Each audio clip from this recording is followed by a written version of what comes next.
ವೇದ ಸಮೂಹ ಶಿಕ್ಷಣ ಸಂಸ್ಥೆಯ ಈ ಒಂದು ದಶಮಾನೋತ್ಸವದ ದಿವ್ಯ ಸಾನ್ನಿಧ್ಯ ವಹಿಸಿರ್ತಕ್ಕಂಥ ಪರಮ ಪೂಜ್ಯ ಶಿವಾನುಭವ ಶಿವರುದ್ರ ಸ್ವಾಮೀಜಿಗಳ ಪಾದಗಳಿಗೆ ನಮಸ್ಕರಿಸುತ್ತಾ, ಹಾಗೆ ಇನ್ನೋರ್ವ ಪರಮ ಪೂಜ್ಯ ಶಿವಭದ್ರ ಶಿವಾಚಾರ್ಯ ಸ್ವಾಮೀಜಿಗಳಿಗೆ ನಮಸ್ಕರಿಸುತ್ತಾ, ಕರ್ನಾಟಕದ ಧೀಮಂತ ನಾಯಕರು, ನಮ್ಮೆಲ್ಲರ ಅಚ್ಚುಮೆಚ್ಚಿನ ನಾಯಕರು ಮತ್ತು ಭಾರತೀಯ ಜನತಾ ಪಾರ್ಟಿಯ ಪ್ರಶ್ನಾತೀತ ನಾಯಕರು, ಮಾಜಿ ಮುಖ್ಯಮಂತ್ರಿಗಳು ಆಗಿರ್ತಕ್ಕಂಥ ಸನ್ಮಾನ್ಯ BS ಯಡಿಯೂರಪ್ಪ ಅಪ್ಪಾಜಿಯವರಿಗೆ ವಂದಿಸ್ತಾ, ಹಾಗೆಯೇ ನಮ್ಮ ಜಿಲ್ಲೆಗೆ ಇವತ್ತು ಲೋಕಸಭಾ ಸದಸ್ಯರಾಗಿ, ಇವತ್ತು ಮಾಜಿ ಉಪಮುಖ್ಯಮಂತ್ರಿಗಳಾಗಿ ರಾಜ್ಯದಲ್ಲಿ ಅನೇಕ ಇಲಾಖೆಗಳಲ್ಲಿ ತಮ್ಮದೇ ಆದ ಒಂದು ಸೇವೆಯನ್ನು ಸಲ್ಲಿಸಿರ್ತಕ್ಕಂಥ ಸನ್ಮಾನ್ಯ ಶ್ರೀ ಗೋವಿಂದ ಕಾರಜೋಳ ಸಾಹೇಬರಿಗೆ ವಂದಿಸ್ತಾ, ಹಾಗೆಯೇ ನಮ್ಮ ಹಿರಿಯರಾಗಿರ್ತಕ್ಕಂಥ ಟಿ ಮರಿಸ್ವಾಮಿ ಅವರು ಸಹ ಇದ್ದಾರೆ. ವೇದಿಕೆ ಮೇಲೆ ಇರ್ತಕ್ಕಂಥ ರಾಮದಾಸ್ ಅಣ್ಣವರು, ನಮ್ಮ ಮಂಡಲದ ಅಧ್ಯಕ್ಷರು ಸುರೇಶ್ ಅಣ್ಣವರು, ಅಭಿನಂದನ್ ಅವರು, ಮಂಜಣ್ಣವರು, ಎಲ್ಲ ವೇದಿಕೆಯಲ್ಲಿ ಇರ್ತಕ್ಕಂಥ ಗಣ್ಯರಿಗೆ ವಂದಿಸ್ತಾ, ಇಲ್ಲಿ ನಡೆದಿರ್ತಕ್ಕಂಥ ಎಲ್ಲ ಸಂಸ್ಥೆಯ ಶಿಕ್ಷಕರಿಗೂ ಮಕ್ಕಳಿಗೂ ಎಲ್ಲ ಅಣ್ಣ ತಮ್ಮಂದಿರಿಗೂ ವಂದಿಸಿ, ಇವತ್ತು ನಮ್ಮ ಚಳ್ಳಕೆರೆ ತಾಲೂಕಲ್ಲಿ ಇವತ್ತು ರವೀಂದ್ರನ್ ಅವರು ಏನು ಈ ಒಂದು ಸಭೆಯ ಅಧ್ಯಕ್ಷತೆಯನ್ನು ವಹಿಸಿದ್ದಾರೆ, ಅವರಿಗೆ ವಿಶೇಷವಾಗಿ ಅಭಿನಂದನೆಯನ್ನು ಸಲ್ಲಿಸಲಿಕ್ಕೆ ಇಷ್ಟಪಡ್ತೇನೆ. ಯಾಕೆಂದರೆ ಇವತ್ತು ನಾವು ನೋಡಿದ್ದೀವಿ, ಈ ಒಂದು 10 ವರ್ಷದ ಕೆಳಗಡೆ ಈ ಒಂದು ಜಾಗದಲ್ಲಿ ಏನು ಶಂಕುಸ್ಥಾಪನೆ ಕಾರ್ಯಕ್ರಮಕ್ಕೆ ಅಣ್ಣವ್ರು ಕರೆದಿದ್ರು, ಬಂದಿದ್ವಿ. ಅವತ್ತು ನಮಗೆ ಭಾಳಷ್ಟು ಆಶ್ಚರ್ಯ ಆಗಿತ್ತು. ಯಾಕೆಂದರೆ ಇಲ್ಲಿ ಕಲ್ಲು ಮುಳ್ಳು ಬಿಟ್ಟರೆ, ಗಿಡ ಗುಂಟೆ ಬಿಟ್ಟರೆ ಇನ್ನೇನೂ ಇರಲಿಲ್ಲ. ಎಲ್ಲರೂ ಬಂದಿರ್ತಕ್ಕ ಜನರೆಲ್ಲ ಆಶ್ಚರ್ಯಪಟ್ಟರು. ಇಲ್ಲಿ ವಿದ್ಯಾಸಂಸ್ಥೆಯನ್ನು ಹೇಗೆ ನೀವು ಯಶಸ್ವಿಗೊಳಿಸ್ತೀರ, ಹೇಗೆ ಮಾಡ್ತೀರ ಅನ್ನೋದು ಎಲ್ಲ ಮನಸ್ಸಲ್ಲೂ ಈ ಭಾಗದ ಜನರಲ್ಲಿರ್ತಕ್ಕಂಥ ಪ್ರಶ್ನೆ ಆಗಿತ್ತು. ಆದರೆ 10 ವರ್ಷಗಳ ನಂತರ ಮತ್ತೆ ಈ ಸಂಸ್ಥೆಗೆ ಬಂದಾಗ ನಮಗೆಲ್ಲರಿಗೂ ಸಹ ಆಶ್ಚರ್ಯ. ಇಲ್ಲಿ ಒಂದು ವಿದ್ಯಾ ಕಾಶಿಯನ್ನೇ ನಮ್ಮ ರವೀಂದ್ರನವರು ಶ್ರಮದ ಮೂಲಕ ಸ್ಥಾಪನೆ ಮಾಡಿದ್ದಾರೆ. ಅವ್ರಿಗೆ ವಿಶೇಷವಾದ ಅಭಿನಂದನೆ ಸಲ್ಲಿಸ್ತೇನೆ. ಏಕೆಂದರೆ ಚಿತ್ರದುರ್ಗ ಜಿಲ್ಲೆಯಲ್ಲಿ ಇಲ್ಲಿನ ಜನರು ಏನನ್ನ ಒಂದು ಗುಣಮಟ್ಟದ ಒಂದು ಉನ್ನತ ಮಟ್ಟಕ್ಕೆ ಬರಬೇಕಂದ್ರೆ ಅದು ವಿದ್ಯೆ ಬಿಟ್ಟರೆ ಬೇರೆ ಯಾವುದೂ ನಮಗೆ ಅವಕಾಶಗಳಿಲ್ಲ. ಹಾಗಾಗಿ ಇಲ್ಲಿ ಯಾವುದೇ ಒಂದು ನಮಗೆ ದೊಡ್ಡ ದೊಡ್ಡ ಫ್ಯಾಕ್ಟ್ರಿಗಳಿಲ್ಲ, ಯಾವುದೇ ಒಂದು ಸಂಪನ್ಮೂಲಗಳಿಲ್ಲ.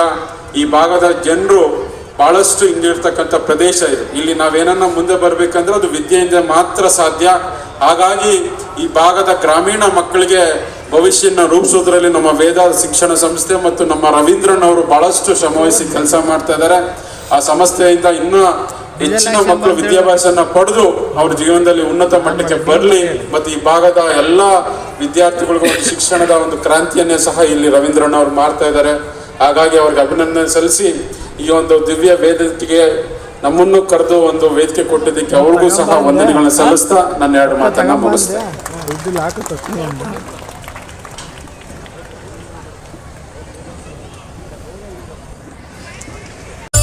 ಕನ್ನಡ ಉಪನ್ಯಾಸಕರಾಗಿರುವ ಶ್ರೀಮತಿ ಗೀತಾ ಅರಿಯಬ್ಬೆ ಅವರು ಕಾರ್ಯಕ್ರಮವನ್ನ ಉದ್ದೇಶಿಸಿ 1-2 ಮಾತನಾಡ್ತಾ ಇದ್ದಾರೆ.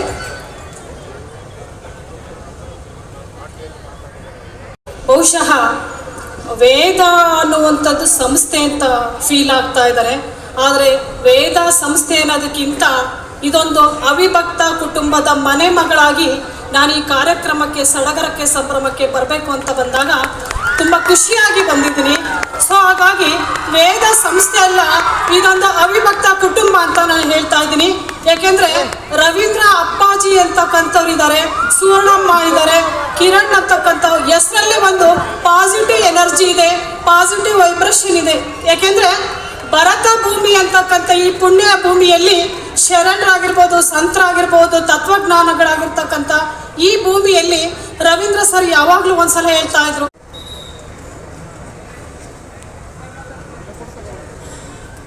ಪರಮ ಪೂಜ್ಯ ಶ್ರೀ ಶ್ರೀ ಶ್ರೀ ನಿರಂಜನ ಪ್ರಣವಮೂರ್ತಿ ಶಿವಾನುಭವ ಶಿವರುದ್ರ ಸ್ವಾಮೀಜಿಗಳ ಪಾದಾರವಿಂದಕ್ಕೆ ನಮಸ್ಕರಿಸುತ್ತಾ, ಹಾಗೂ ಮತ್ತವರು ಪರಮ ಪೂಜ್ಯ ಶ್ರೀ ಷಡ್ಬ್ರಹ್ಮ ವೀರಭದ್ರ ಶಿವಾಚಾರ್ಯ ಸ್ವಾಮೀಜಿಗಳ ಪಾದಾರವಿಂದಗಳಿಗೆ ನಮಿಸುತ್ತಾ, ಈ ನಾಡು ಕಂಡ ಧೀಮಂತ ನಾಯಕ, ರೈತ ನಾಯಕ, ದಣಿಯೊರೆಯುವುದ ಧೀಮಂತ ನಾಯಕರಾದಂಥ ಸನ್ಮಾನ್ಯ ಶ್ರೀ ಯಡಿಯೂರಪ್ಪಾಜಿಯವರ ಪಾದಾರಗಳಿಂದ ನಮಿಸುತ್ತಾ, ಮಾಜಿ ಉಪಮುಖ್ಯಮಂತ್ರಿಗಳು, ನಮ್ಮ ಚಿತ್ರದುರ್ಗದ ಸಂಸದರಾದಂಥ ಸನ್ಮಾನ್ಯ ಶ್ರೀ ಗೋವಿಂದ ಕಾರಜೋಳರವರಿಗೆ ಹಾಗೂ ನಮ್ಮ ಚಿತ್ರದುರ್ಗ ಜಿಲ್ಲಾ BJP ಅಧ್ಯಕ್ಷರಾದಂಥ ಸನ್ಮಾನ್ಯ KT ಕುಮಾರಸ್ವಾಮಿರವರೇ ಹಾಗೂ ನಮ್ಮ ನೆಚ್ಚಿನ ಆತ್ಮೀಯರು ಒಡನಾಡಿಗಳು ಬೆಂಗಳೂರು ನಗರ ಜಿಲ್ಲಾ ಮಾಜಿ ಅಧ್ಯಕ್ಷರಾದಂಥ ಸನ್ಮಾನ್ಯ ಮರಿಸ್ವಾಮೀಜಿ ಅಣ್ಣನವರೇ ಹಾಗೂ ಇನ್ನಿತರ ವೇದಿಕೆ ಮೇಲಿರ್ತಕ್ಕಂಥ ಎಲ್ಲ ಗಣ್ಯರೇ, ವೇದ ಶಿಕ್ಷಣ ಸಂಸ್ಥೆ ಪ್ರಾರಂಭವಾಗಿ 10 ವರ್ಷಗಳಾಯಿತು. ಇದು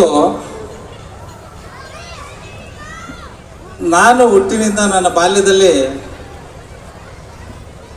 ಅಷ್ಟಾಗಿ ವಿದ್ಯಾವಂತನಲ್ಲ. ನಾನು ಮೊದಲೇ ಹೇಳಿದಂಗೆ ನಾನು ಶಿಕ್ಷಣ ತಜ್ಞನಲ್ಲ, ಶಿಕ್ಷಣ ಪ್ರೇಮಿ ಅಂತ ಅವತ್ತಿಂದ ನಾನು ಹೇಳ್ತಾ ಇದ್ದೀನಿ. ಯಾಕಂದರೆ ನಾವು ನಮ್ಮ ಸಮಾಜಕ್ಕೆ ಕೊಡಬೇಕಾದ್ರೆ ಬಹುಮುಖ್ಯವಾದ ವಿದ್ಯಾದಾನ. ಬುದ್ಧಿಜೀವಿಗಳು ಹಿರಿಯರು ಹೇಳಿದಂಗೆ ಒಂದು ಶಿಕ್ಷಣ ಅತ್ಯಮೂಲ್ಯವಾದದ್ದು. ದುಡಿಮೆ ಮಾಡ್ಕೊಂತ ಹೋದರೆ ಏನು ಬೇಕಾದರೂ ಮಾಡ್ಬೋದು, ಆದರೆ ನಮ್ಮ ಮನಸ್ಸಿಗೆ ಉಳಿದದ್ದು ನಮ್ಮ ಜೀವನದಲ್ಲಿ ಈ ಒಂದು ಸಮಾಜಕ್ಕೆ ನಮ್ಮದಾದಂಥ ಒಂದು ಕೊಡುಗೆ ಇರಲಿ ಅನ್ನೋ ಒಂದು ಉದ್ದೇಶಕ್ಕೋಸ್ಕರ ನಾನು ಇಲ್ಲೇ ಪಕ್ಕದ ಹಳ್ಳಿಯಲ್ಲಿ ಚಿಕ್ಕಬದ್ರಿ ಗ್ರಾಮದಲ್ಲಿ ಹುಟ್ಟು ಬೆಳೆದವನು. ಆದರೆ ಇಲ್ಲಿನ ಪರಿಸ್ಥಿತಿ, ಪರಿಸರ, ಇಲ್ಲಿನ ವಾತಾವರಣ, ಈ ಬಯಲು ಪ್ರದೇಶ ಅತ್ಯಂತ ಹಿಂದುಳಿದಕ್ಕಂಥ ಹಿಂದೆ ಜಿಲ್ಲೆ ಆಗಿತ್ತು. ಅದು ಇತ್ತೀಚಿನ ದಿನಗಳಲ್ಲಿ ನಮ್ಮ ಚಿತ್ರದುರ್ಗವನ್ನು ಎಲ್ಲ ಕಡೆ ಗುರುಸೋ ಥರ ಆಗಿದೆ.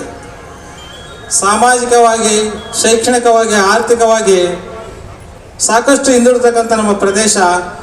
ಇಲ್ಲಿನ ವಿದ್ಯಾರ್ಥಿಗಳು ಸಾಕಷ್ಟು ಮಧ್ಯಮದವರಿಗಿಂತ ಕೆಳಗೆ ತುಂಬ ಬಡತನ ರೇಖೆಯಿಂದ ಮಟ್ಟದಲ್ಲಿದ್ದತಕ್ಕಂಥ ವಿದ್ಯಾರ್ಥಿಗಳು.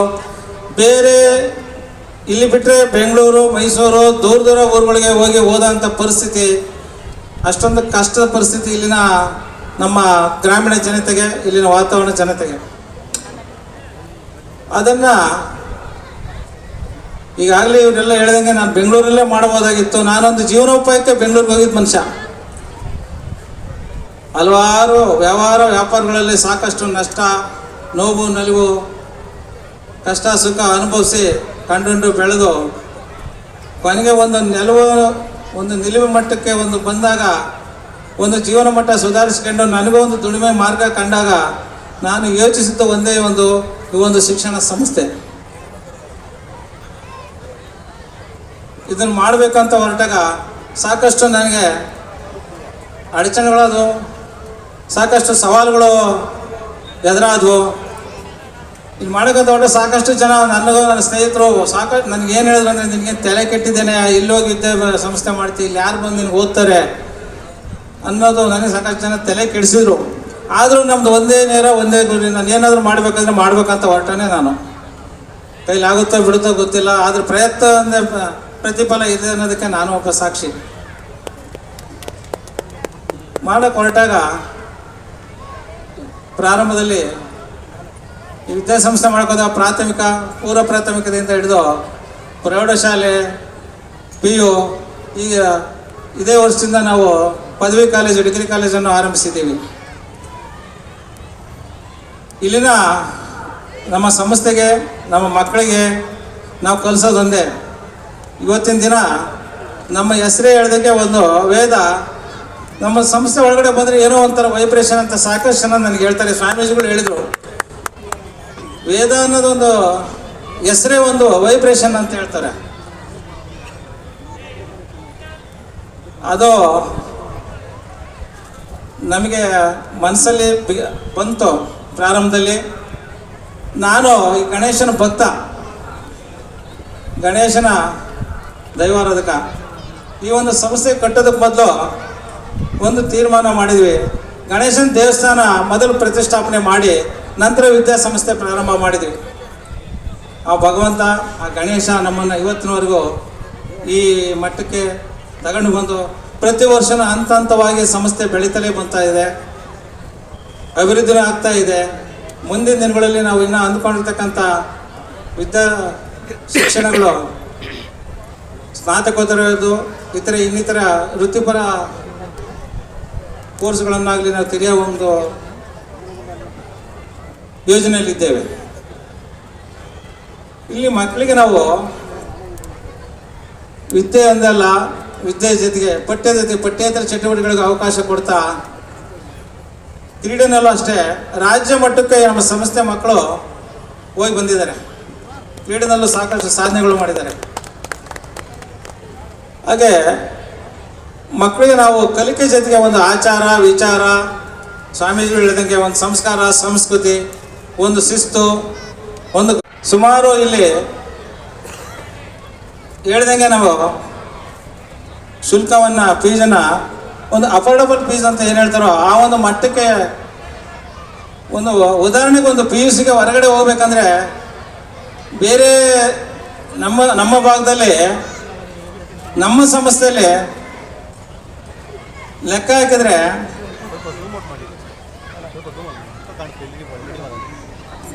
ರೆಸಿಡೆನ್ಷಿಯಲ್ ಮಕ್ಕಳು ವಿತ್ತು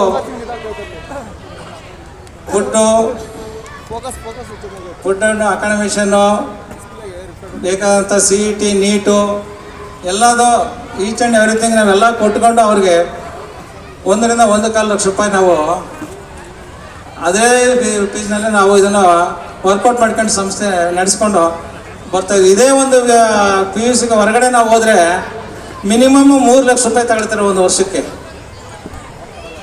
ಅಲ್ಲಿ 3 ಲಕ್ಷ ಕೊಟ್ಟು ಓದಿ ಬಂದ ಮಕ್ಕಳದು ನಾವು ಅವರ ಫಲಿತಾಂಶನೂ ನೋಡಿದ್ದೀವಿ, ನಮ್ಮ ಫಲಿತಾಂಶವೂ ನೋಡಿದ್ದೀವಿ.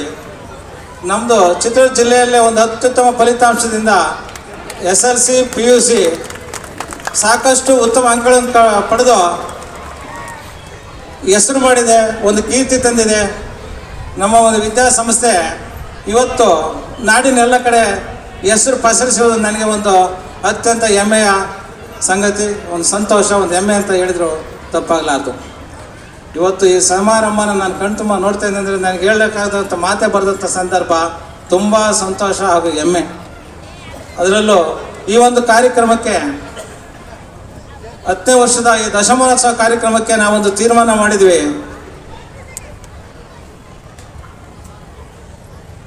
ಅವರು ನಮ್ಮ ಯಡಿಯೂರಪ್ಪಾಜಿ ಅವರು ಶಿಕ್ಷಣ ಪ್ರೇಮಿಗಳು, ಅವರೇ ಭಾಷಣದಲ್ಲಿ ಹೇಳಿದರು, ಭಾಳ ಒತ್ತು ಕೊಡ್ತಾರೆ ಅದಕ್ಕೆ. ಅವರು ರಾಜಕೀಯದಲ್ಲಿ ಮಾಡಿರ್ತಕ್ಕಂಥ ಸಾಧನೆ, ಹುಟ್ಟು ಹೋರಾಟಗಾರರು, ದಣಿವರಿದ ಧೀಮಂತ ನಾಯಕ, 4 ಸಾರಿ ಮುಖ್ಯಮಂತ್ರಿ ಆದ್ರೂ ಅವರ ಸಾಧನೆ ಏನು ಕಮ್ಮಿ ಅಲ್ಲ. ಅವರ ಜೀವನವಾದ ಸಾಧನೆಗೆ ನಾವು ಇವತ್ತು ಒಂದು ಗೌರವ ಪ್ರಶಸ್ತಿಯಾಗಿ ನಾವು ಪ್ರತಿ ವರ್ಷ ಪ್ರತಿ ಸಂದರ್ಭದಲ್ಲಿ ನಮ್ಮ ಸಂಸ್ಥೆಯಿಂದ ಒಂದು ವೇದ ಕಾಯಕ ರತ್ನ ಒಂದು ಪ್ರಶಸ್ತಿಯನ್ನು ನಾವು ಯಾವುದೇ ಒಂದು ಸಮಾಜಮುಖಿ ಕೆಲಸ ಮಾಡಿರ್ತಕ್ಕಂಥ ರಾಜಕೀಯ ಆಗಿರ್ಬೋದು, ಪರಿಸರವಾದಿ ಆಗಿರ್ಬೋದು, ಶೈಕ್ಷಣಿಕವಾಗಿ ಆಗಿರ್ಬೋದು, ಇನ್ನಿತರ ಅನೇಕ ರಂಗಗಳಲ್ಲಿ ಸಮಾಜಮುಖಿ ಕೆಲಸ ಮಾಡಿರ್ತಕ್ಕಂಥವ್ರನ್ನ ಗುರುತಿಸಿ ನಾವೊಂದು ಈ ವೇದ ಕಾಯಕ ರತ್ನ ಒಂದು ಪ್ರಶಸ್ತಿಯನ್ನು ಕೊಡಬೇಕಾದಂಥ ಪರಿಸ್ಥಿತಿ ಬಂದಾಗ ನಾವು ಬಹುಮುಖ್ಯವಾಗಿ ನಮ್ಮ ಯಡಿಯೂರಪ್ಪಾಜಿನವ್ರನ್ನ ಈ ಸಂದರ್ಭದಲ್ಲಿ ದಶಮಾನೋತ್ಸವಕ್ಕೆ ಕಾರ್ಯಕ್ರಮಕ್ಕೆ ಕರೆಸಬೇಕು, ಅವ್ರಿಗೆ ಒಂದು ನಮ್ಮ ಸಂಸ್ಥೆಯಿಂದ ಒಂದು ಪ್ರಶಸ್ತಿ ಪ್ರದಾನ ಮಾಡಬೇಕು, ಅವರು ಶುಭ ಹಾರೈಸಬೇಕು, ಅವರ ಒಂದು ಶುಭ ನುಡಿಗಳನ್ನು ಇಲ್ಲಿ ಕೇಳಬೇಕು, ಒಂದು ಶುಭ ಹಾರೈಸೋದಕ್ಕೆ ಮುಖಾಂತರ ಅವ್ರನ್ನ ನಾವು ಕರಿಬೇಕು ಅಂತ ಹೇಳಿ ಇವತ್ತು ನಮ್ಮ ಕನಸು ನನಸಾಯಿತು. ಅವ್ರು ಇವತ್ತು ನಮ್ಗೆ ಬಂದು ನಿಮ್ಮೆಲ್ಲ ಕುರಿತು ಈ ಒಂದು ಹಿತ ನುಡಿಗಳನ್ನು ಹೇಳಿದರು. ಅವ್ರಿಗೆ ನಾವು ಶಿರವಾಗಿ ನಮಿಸ್ತಾ ಇದ್ದೀನಿ. ಇಷ್ಟು ಹೇಳಿ ಏನು ನಮ್ಮ ಕಾರ್ಯಕ್ರಮ ನನ್ನ ಭಾಷಣ ಮುಗಿಸ್ತಾ ಇದ್ದೀನಿ.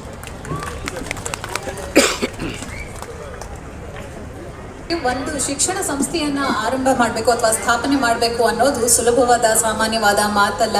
ಅದರಲ್ಲೂ ಇಂತಹ ಗ್ರಾಮೀಣ ಪ್ರದೇಶದಲ್ಲಿ ಈ ಗ್ರಾಮೀಣ ಪ್ರದೇಶದ ಮಕ್ಕಳಿಗೆ ಸಹಾಯವಾಗಲಿ ಅನ್ನೋ ಧ್ಯೇಯೋದ್ದೇಶದೊಂದಿಗೆ ಈ ಒಂದು ಸಂಸ್ಥೆಯನ್ನು ಸ್ಥಾಪನೆ ಮಾಡಿ ಎಷ್ಟೋ ಮಕ್ಕಳಿಗೆ ಆಲದ ಮರದ ರೀತಿಯಲ್ಲಿ ಒಂದು ಗುಣಮಟ್ಟದ ಮೌಲ್ಯಾಧಾರಿತ ಶಿಕ್ಷಣವನ್ನು ನೀವು ನೀಡ್ತಾ ಇದ್ದೀರಾ. ಅವರ ಸರ್ವತೋಮುಖ ಬೆಳವಣಿಗೆಗೆ ಕಾರಣವಾಗಿರ್ತೀರಾ ಅಂತ ಹೇಳೋದಕ್ಕೆ ತುಂಬಾ ಖುಷಿ ಆಗತ್ತೆ. ಆ್ಯಂಡ್ ನಿಮಗೆ ತುಂಬ ಹೃದಯದ ಅಭಿನಂದನೆಗಳನ್ನು ತಿಳಿಸ್ತಾ ಈಗ ನಮ್ಮ ಕಾರ್ಯಕ್ರಮಕ್ಕೆ ಆಗಮಿಸಿರುವ ಎಲ್ಲ ಅತಿಥಿ ಮಹೋದಯರಿಗೆ ಗೌರವ ಸನ್ಮಾನವನ್ನು ಮಾಡಲಾಗತ್ತೆ.